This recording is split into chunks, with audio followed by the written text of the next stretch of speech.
उदास स्माइली। रुको स्नेहा, रुको रिया, जरा ठहरो तो सही और मुझे देखो।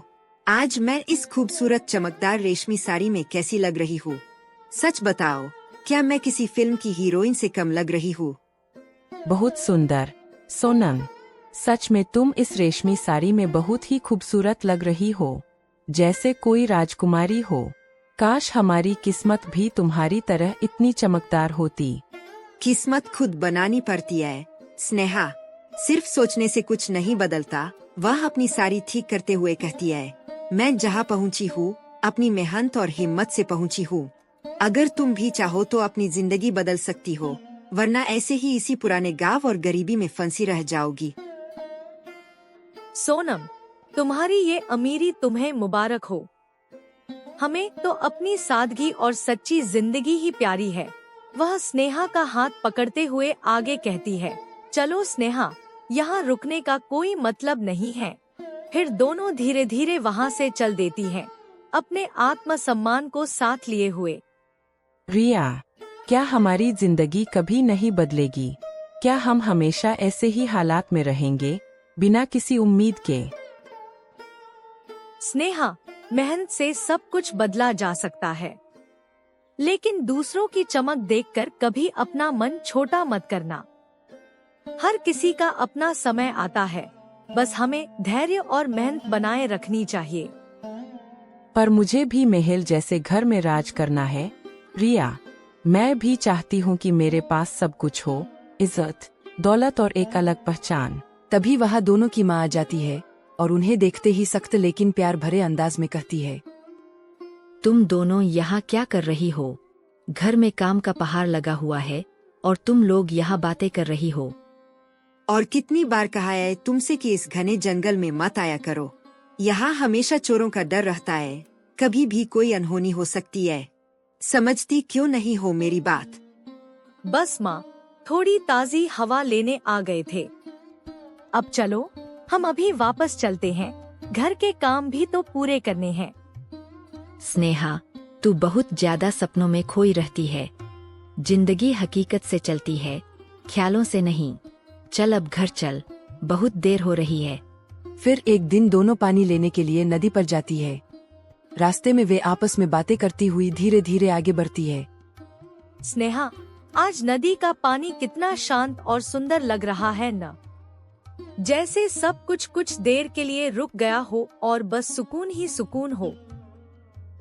हाँ रिया, काश जिंदगी भी इस नदी की तरह शांत और सुंदर होती, बिना किसी चिंता और परेशानी के, बस सुकून ही सुकून होता। क्या मैं जान सकता हूँ कि इस शांत नदी से भी ज्यादा सुंदर चेहरा किसका है, जिसे देखकर ये पूरा नजारा भी और खास लग रहा है? तुम कौन हो और हमारी बातें क्यों सुन रहे हो? बिना इजाजत किसी की बातों में दखल देना अच्छी बात नहीं है। शांत हो जाओ, मैं कोई दुश्मन नहीं हूँ। मेरा नाम आर्यन है, पास के शहर का एक व्यापारी। बस इस तरफ से गुजर रहा था और आपकी बातें सुनकर रुक गया। आप शहर से हैं? वहाँ की जिंदगी कैसी होती है? क्या सच में वहाँ सब कुछ इतना अलग और खूबसूरत होता है, जितना हम सपनों में सोचते हैं? स्नेहा, अजनबियों से ज्यादा बात करना ठीक नहीं होता। चलो यहाँ से, देर हो रही है और हमें घर भी पहुँचना है। ये स्नेहा तो आसानी से मेरी बातों में आ सकती है, लेकिन दूसरी वाली रिया काफी समझदार और सतर्क लग रही है। उसे मनाना इतना आसान नहीं होगा। स्नेहा, चलो, आज फिर कपड़े धोने चलें। देर हो जाएगी तो माँ डांटेंगी और काम भी पूरा करना है। नहीं रिया, मेरा सिर बहुत दर्द कर रहा है, मैं नहीं आ पाऊंगी। तुम अकेली चली जाओ, मैं थोड़ा आराम कर लेती हूँ। ठीक है स्नेहा, तुम आराम करो। मैं जल्दी ही काम खत्म करके आ जाऊंगी। तुम अपना ध्यान रखना। रिया चली गई। अब शायद यही सही मौका है, मैं आर्यन से मिल सकती हूँ और उससे शहर की और बातें जान सकती हूँ।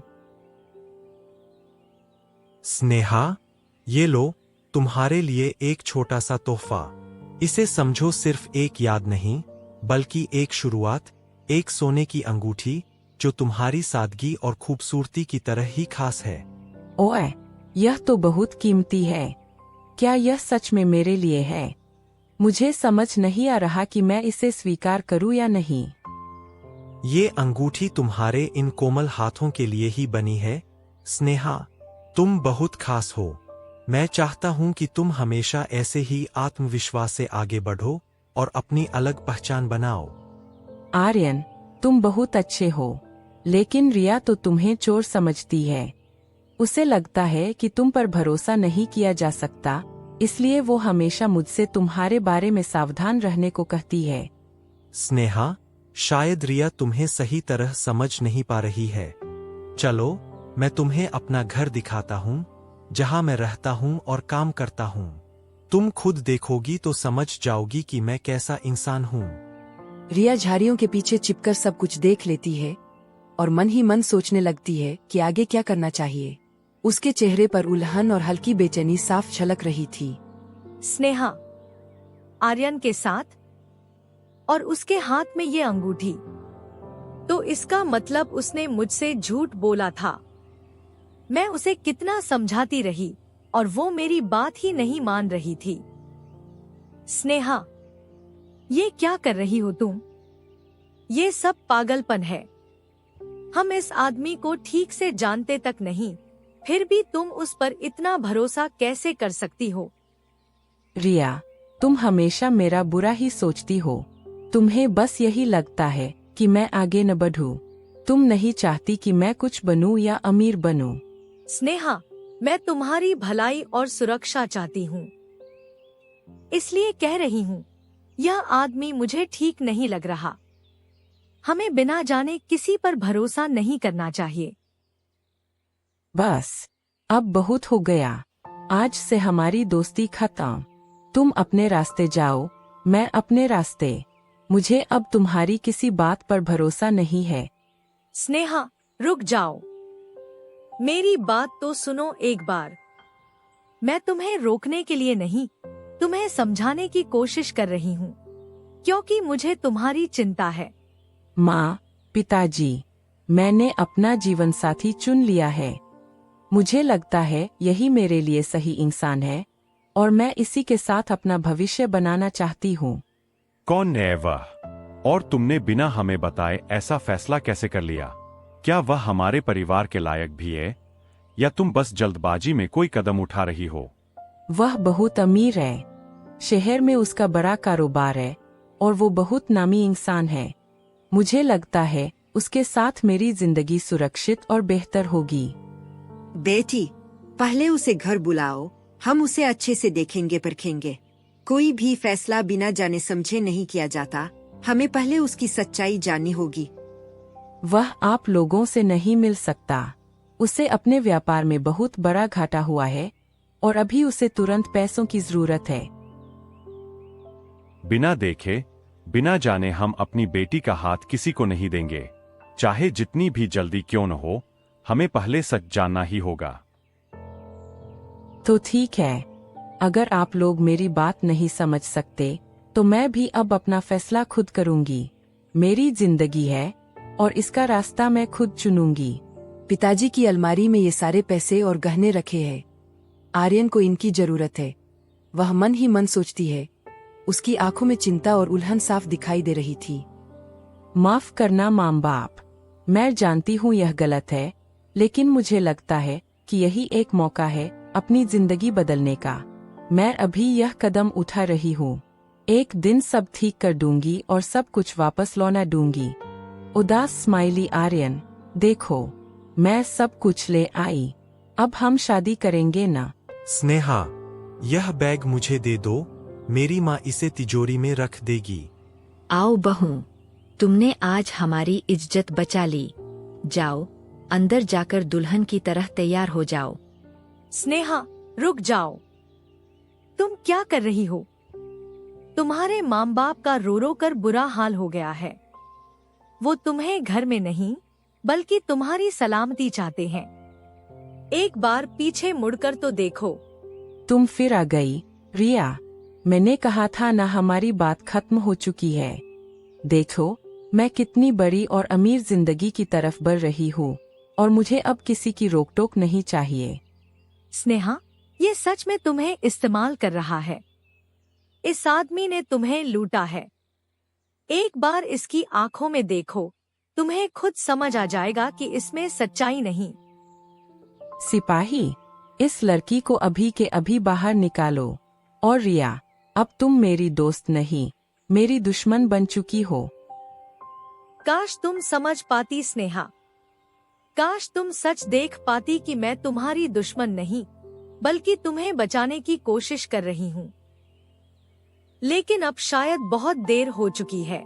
आर्यन, माँ जी, सब कहाँ चले गए? अभी तो सब यही थे, फिर अचानक सब गायब क्यों हैं? स्नेहा, तुम यहाँ क्या कर रही हो? और ये सब क्या हो रहा है? तुम अकेली इस हाल में यहाँ क्यों खड़ी हो? मुखिया जी, मेरी शादी होने वाली है। आर्यन कहाँ है? सब लोग अचानक कहाँ चले गए? मुझे कुछ समझ नहीं आ रहा। बेटा, तुम्हें सच नहीं पता था। जिस आर्यन को तुम व्यापारी समझ रही थी, वो कोई बड़ा व्यापारी नहीं बल्कि आर्यन चोर के नाम से जाना जाता है। उसने कई जगहों पर चोरी और धोखाधड़ी की है। यहाँ तक कि मुखिया लालचंद के घर में भी उसने सेंध लगाई थी। नहीं, यह सच नहीं हो सकता। वह मेरा बेड, वह पैसे, आर्यन ने मुझसे ऐसा क्यों किया? मैंने उस पर भरोसा किया था। बेटा, वह तुम्हारा सारा सामान लेकर भाग चुका है। पुलिस उसके पीछे लगी हुई है, लेकिन अब जो होना था हो गया। तुम्हें अब संभल कर आगे सोचना होगा। नहीं, मैं बर्बाद हो गई। मैंने अपने माँ बाप का भरोसा, अपनी इज्जत, सब कुछ खो दिया। मैंने क्यों नहीं सुनी रिया की बात? स्नेहा अपने घर के दरवाजे पर खड़ी रो रही होती है। उसकी आंखों से आंसू रुकने का नाम नहीं लेते और वह पूरी तरह टूटी हुई लग रही होती है, जैसे किसी गहरे दर्द से गुजर रही हो। माँ, पिताजी, मुझे माफ कर दो। मैंने आपकी बात नहीं मानी, आप पर भरोसा नहीं किया और गलत रास्ता चुन लिया। अब मुझे अपनी गलती समझ आ गई है। अगर हो सके तो मुझे एक मौका और दे दो। कौन हो तुम? हमारी बेटी तो उसी दिन मर गई थी, जिस दिन वो एक चोर के साथ हमारा घर और भरोसा छोड़कर चली गई। पिताजी, मैं आपकी गुनहगार हूँ। रिया सही थी, मैं ही लालच में अंधी हो गई थी। मैंने आपकी सीख, आपका भरोसा, सब कुछ ठुकरा दिया। अब जो सजा दे, मैं स्वीकार करूंगी। तूने हमारी इज्जत मिट्टी में मिला दी। स्नेहा, अब वापस क्यों आई है?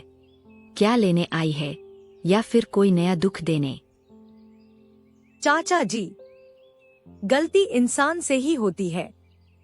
स्नेहा से भी बड़ी भूल हो गई, लेकिन उसे अपनी गलती का एहसास हो चुका है। अगर हम उसे एक मौका दे दें, तो शायद वह खुद को और आप सबका भरोसा फिर से जीत सके। रिया, तू अब भी इसकी तरफदारी कर रही है। इसने तेरा अपमान किया था, तुझे ही गलत ठहराया था, फिर भी तू इसके लिए खड़ी है। चाचा जी, सच्ची दोस्ती में अपमान नहीं, वफा देखी जाती है। अगर आज हम इसे ठुकरा देंगे, तो यह पूरी तरह टूट जाएगी। इसे घर आने दीजिए, एक मौका दीजिए खुद को सुधारने का। रिया, तू कितनी अच्छी है। मैंने तुझे कितना बुरा भला कहा, तुझे गलत समझा, फिर भी तू मेरे साथ खड़ी रही। मैं इस लायक भी नहीं थी, फिर भी तूने मेरा साथ नहीं छोड़ा। चुप कर पगली, अब बस रोना बंद कर। और याद रख, आगे से किसी की मीठी बातों में यूं ही मत आ जाना। पहले समझ, फिर भरोसा करना। हमने आर्यन और उसकी नकली माँ को पकड़ लिया है। अब दोनों कानून के हवाले है। उन्होंने जितने भी लोगों को ठगाए, सबका हिसाब होगा। छोड़ो मुझे, वो पैसा मेरा है। कहाँ रखा है तुम लोगों ने? मुझे अभी बताओ। तेरा नहीं, रामलाल जी का पैसा है। तूने धोखे से हासिल किया था। अब सब सच सामने आ गया है। ये लीजिए रामलाल जी, आपका सारा धन सुरक्षित वापस मिल गया। मुखिया जी, आपका बहुत बहुत धन्यवाद। आपने हमारा खोया हुआ भरोसा और मेहनत की कमाई वापस दिला दी। हम आपके एहसानमंद रहेंगे। आर्यन, तुम जैसे लोग मासूमों के सपनों का फायदा उठाते हैं और उनका भरोसा तोड़ते हैं, लेकिन अब सच सामने आ चुका है। तुम्हें अपने हर गलत काम की कई सजा मिलेगी। ले जाओ इन चोरों को। अब कानून ही इनके किए का सही हिसाब करेगा और किसी मासूम को ये दोबारा धोखा नहीं दे पाएंगे। पिताजी, अब मैं कभी आपकी बात नहीं टालूंगी। मैंने अपनी गलती से बहुत बड़ा सबक सीखा है। अब से हर फैसला सोच समझकर और आपसे पूछकर ही लूंगी। भगवान का लाख लाख शुक्र है कि हमारी बेटी सही सलामत वापस आ गई और उसकी आंखें भी समय रहते खुल गई। अब बस यही दुआ है कि वह हमेशा सही रास्ते पर चले। और हमारी दोस्ती का क्या, स्नेहा? क्या अब भी मैं तुम्हारी दुश्मन हूँ या फिर वही पुरानी दोस्त बन सकती हूँ? अब हमारी दोस्ती को दुनिया की कोई भी अमीरी या लालच नहीं तोड़ पाएगा। अब मैं समझ गई हूँ कि सच्ची दौलत क्या होती है और वो